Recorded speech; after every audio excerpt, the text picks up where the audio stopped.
Roman Reigns defeated the Beast, unifying the world titles at WrestleMania 38, but now it's time to lay out the next steps. Let's see how it all plays out as we rewind the bloodline.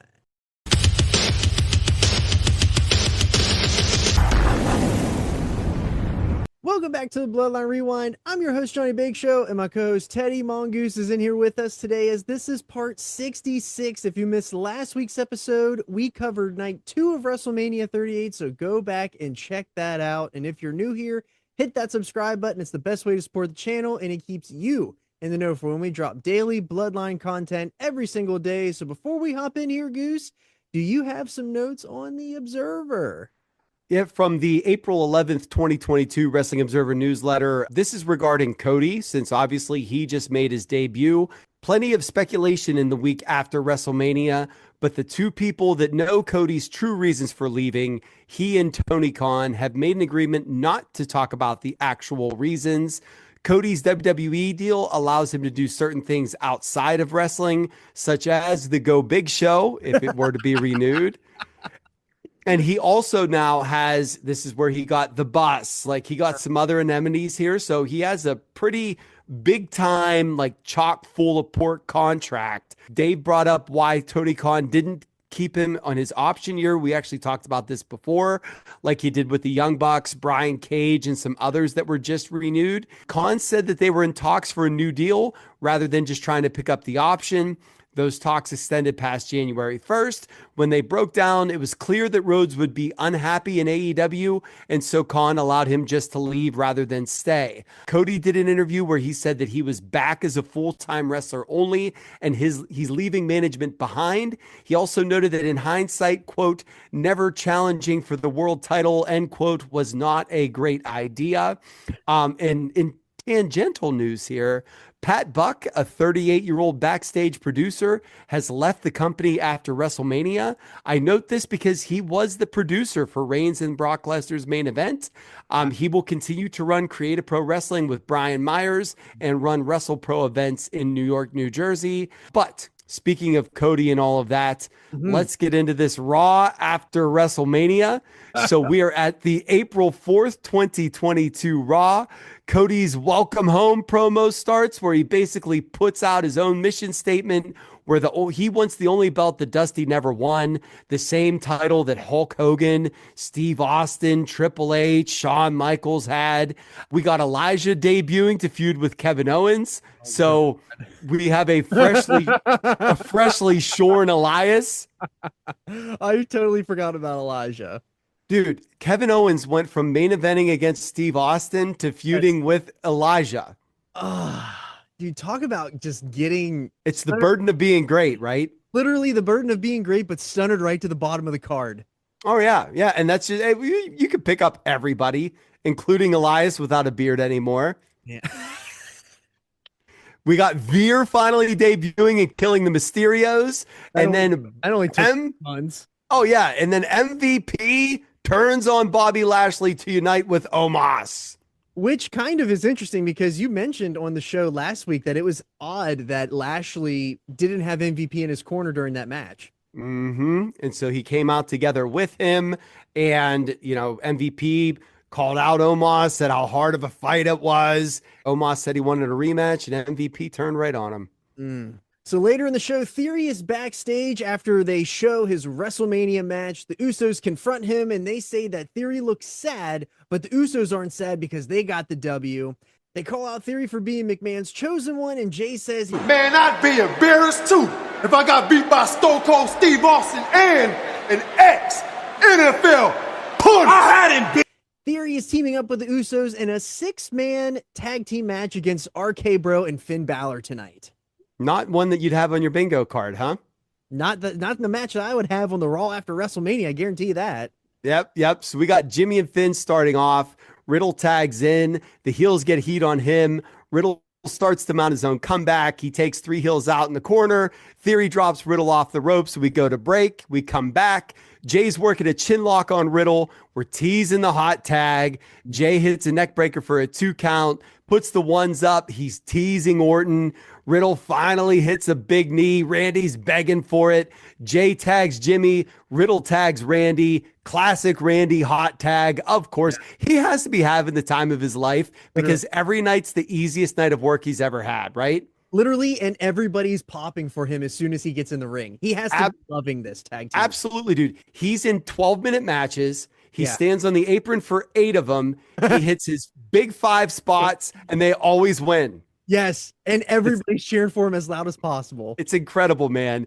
So he goes for his drape and DDT when Theory blind tags. Randy hits it on Jimmy, but Theory's now in. He gets geeked by Balor. Orton comes in, hits the RKO on Jimmy. Jay hits 2 super kicks. Finn takes out Jay, and then Theory hits A-Town down onto Finn, and they get the pin. I really liked when everyone was hitting their finisher at the end. It was a really good ending to the match. I mean, not something that you would pick automatically on the Raw after WrestleMania, but at least they went crazy at the end.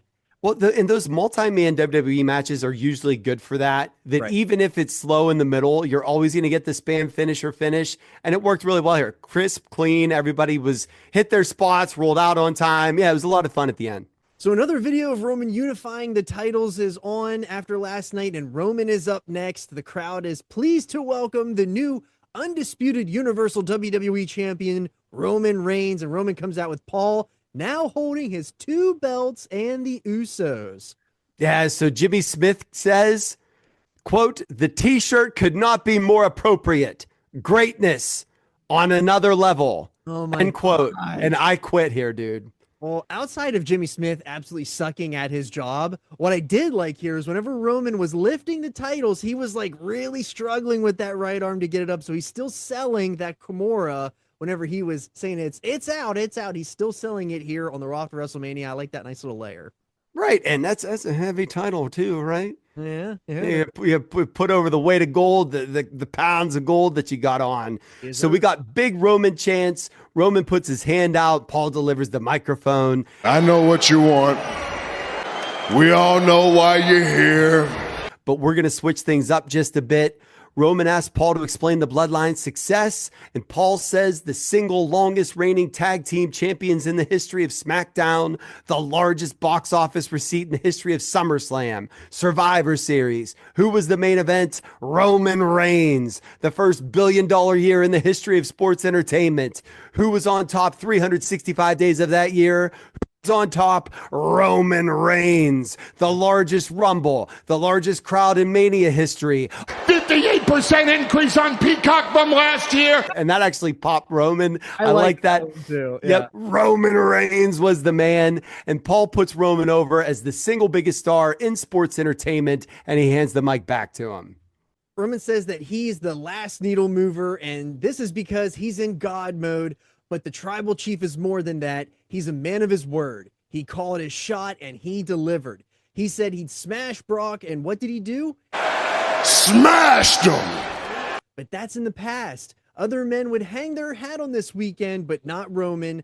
He's constantly moving forward, and this Friday, we'll let you know who the next step is. But until then, Dallas, Texas, Acknowledge me! and that's how we go off the air with the ones up. So let's get into this April 8th SmackDown. We are shown a highlight package of WrestleMania, and we are told that Roman Reigns will be here tonight to reveal his next steps. Yeah, the show proper starts with Ronda promo. She challenges Charlotte Flair to an I Quit match. Charlotte says no, and Ronda's mad. Butch makes his SmackDown in-ring debut. Dude, he reminds me of the crazy person that fought Ace Ventura in the second movie. Do you know what I'm talking about? Yeah, that's what Butch reminds me of, dude. Oh gosh, that's great. So, of course, Xavier pins Butch with a roll-up. Why not, right? Let's put this new guy over by having him get pinned. Sammy's backstage with Pierce. He wants to earn his respect back, and he says the next person that walks through the back, Sammy's going to fight, and it's Drew. Sammy then says the person after that. Pierce won't take it, so that's for later on. Ludwig Kaiser is introduced, and he introduces us to Der Ring General, Gunther. So Gunther makes his SmackDown debut against Joe Alonzo, and I'd like you to imagine how that went. Oh, absolutely killed him. Absolutely murdered this poor guy. Oh yeah, dude, he beats him mercilessly, so bad that there's actually a Gunther chant starting by the end of it. Later in the show, and I'm going through this because it's the SmackDown after WrestleMania, big angles. Yep. Madcap Moss and Corbin finally break up. Madcap actually gets cheered a lot here. Drew beats Sammy by countout because Sammy literally just ran through the crowd scared after he got beat on for a little bit. Liv Morgan pins Sasha Banks after a roll-up on a superplex to set up a tag team title match there. And then we get the video of Boogs blowing out his quad. Cole says he had successful surgery, and they show a Boogs Instagram post basically saying that he'll be back. And it's time for the main event as Roman is on his way out with his double titles. Yeah, Cole updates us for a record-setting 587 days. Roman Reigns has been champion. And Milwaukee acknowledges their tribal chief, and Roman says that he wants to let us in. He wants us to hear something that he's discussed with Heyman privately. And it pains him to say this, but SmackDown and the Universal Championship, it wasn't enough. So he went to WrestleMania and smashed Brock Lesnar and took Monday Night Raw and the WWE Championship. We're talking about what's the next step for the tribal chief. He doesn't think he can do much more. He's done it all, but there's still plenty left for the bloodline to achieve. There were so many historical pictures taken this week, but he couldn't stop seeing one thing. He saw his 2 titles, but the only thing that he really saw was his cousins only having 2 titles.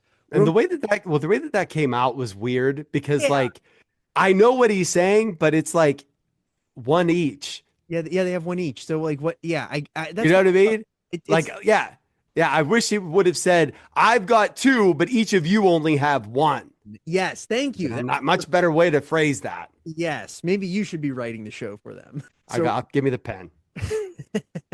So Roman says that's not enough. He looks to Jay and says, He's going to lift you up. He's going to show you greatness.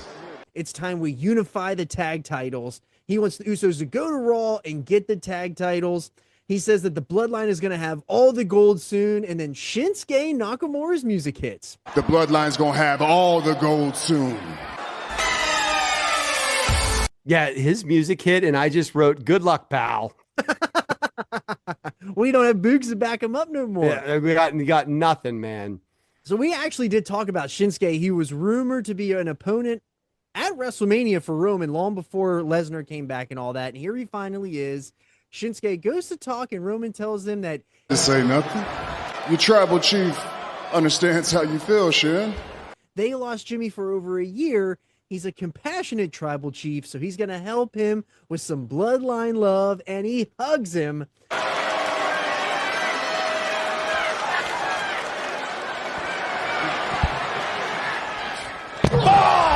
Yeah, this was such a nothing happening segment. Yeah. Like there's literally no direction for Roman.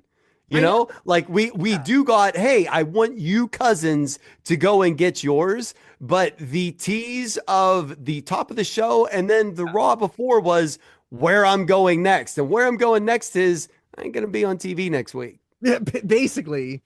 Yeah. It just seems very classic WWE, a little bait and switch almost at this point. Yep. And again, coming off of a program so hot, it would have been nice to see a challenger right away.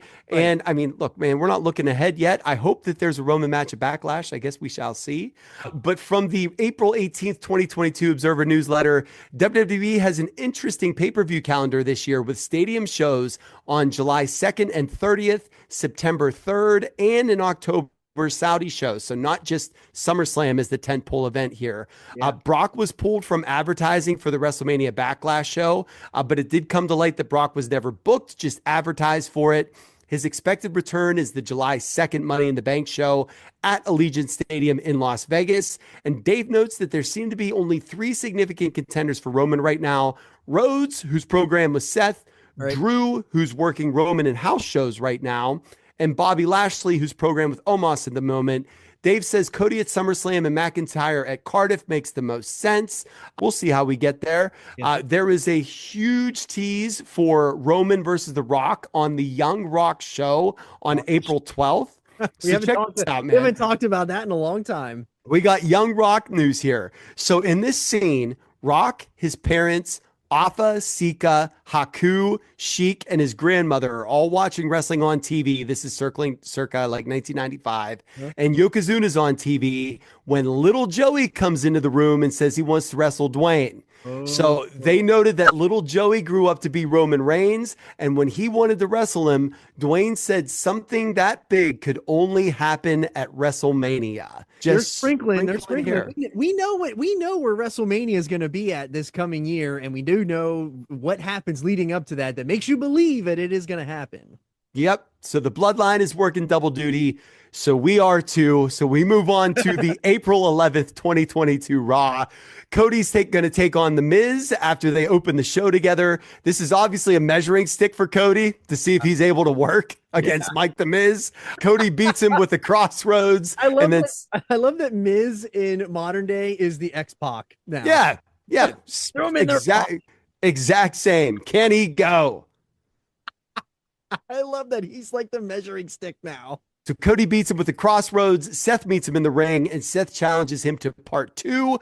Cody accepts for Backlash, and Seth laughs. So later in the show, RKBro is taking on Alpha Academy for the tag titles. They defend him in a very fun match. They're celebrating, and the Usos have arrived to the building. They're on the Tron, and they're on their way to the ring. They make their way down, and Randy says that he was beginning to wonder when they were going to show up, and it appears that the big dog has left off the leash. So Jay says that they've heard that one before, but they're here to issue a challenge, and now the Street Profits come out. Since Alpha Academy intruded on their match and made it a 3-way at WrestleMania, they're here to do the same.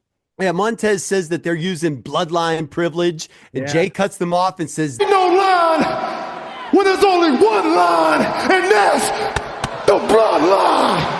And even though he said line 30 times, I thought it was really cool. I did. The way that he delivered it, I loved it. So Randy makes this a #1 contenders match where whoever wins between the Street Profits and the Usos gets to face RK-Bro. And I assumed that they were just going to run a 3-way right now. But of course, we're going to make it as difficult as possible. And we only have 15 minutes of showtime left. So the Street Profits and Usos, they have a fun main event TV match. The Usos win with the 1D on Montez.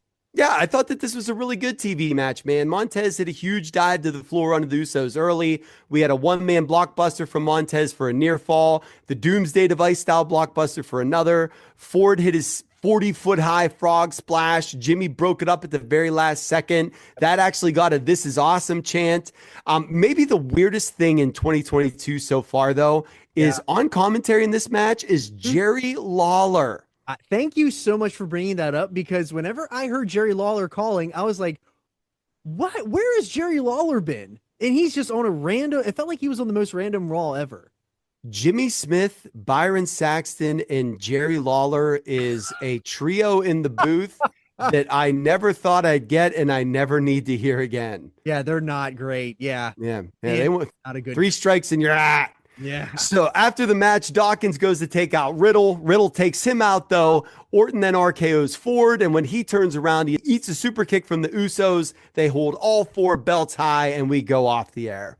So our final SmackDown is the April 15th edition of SmackDown. We start the show with highlights of the Usos going to Raw for the tag titles. Cole welcomes us in, and Randy Orton's music hits. RK-Bro makes their way down to the ring, and Riddle says that he's stoked to be back on SmackDown with his best friend, Randy. And they didn't come all this way to Worcester to say what's up, and then he goes on a tangent about where they got Worcestershire sauce from. Yeah, Riddle is absolutely unbearable at times with this character, man. Like, I know that it makes Vince laugh, and I would lean into it too, right? Because it's the audience of one thing, and so if you're getting him over, you're going to get yourself over. Right. But gosh, it's so cringe for the rest of us. Bad. It's really bad. And like, I don't understand what's going on. He's literally like a 5-year-old sometimes. Randy cuts him off and says that the Usos came to their show issuing a challenge, and now they need to come out here and hear the answer. The Usos make their way down. Jimmy wants to know what the answer is, but Jay wants to remind RK-Bro who they're dealing with before answering. Why don't they leave the belts in the ring before they get the one and done? Randy says he respects their family, growing up with their dads and uncles, but they are assholes. Randy drops another big dog diss. Randy then runs down his accolades. They all pose for each other. Riddle and Randy are posing on the ropes, and then the Usos attack Riddle. Yeah, I like that this unification match is being featured, like just these four guys against each other. But the Usos, like at least to me, are in a spot where on the flagship show here, I feel like they still need Roman to make it feel like a really big deal. Like they're not there yet. Do you know what I mean? Yes, like they're climbing and like they do need Roman's like just he doesn't have to be in the forefront. He just needs to be there.